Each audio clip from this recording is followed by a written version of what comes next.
Hi, today in front of me Infinix Zero Ultra, and I'll show you how to install iPhone keyboard on this device.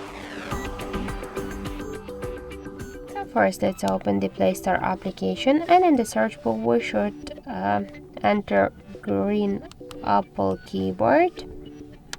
And now we should get this application. That's why tap to install and wait a couple of seconds.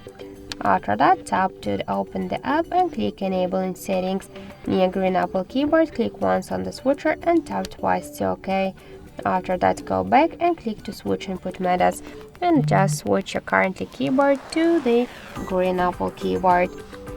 Now we can see that the process is finished, so let's use the search to see the new look of our keyboard, and we can see that this keyboard is so close to the iPhone 1 as they all of the same emojis.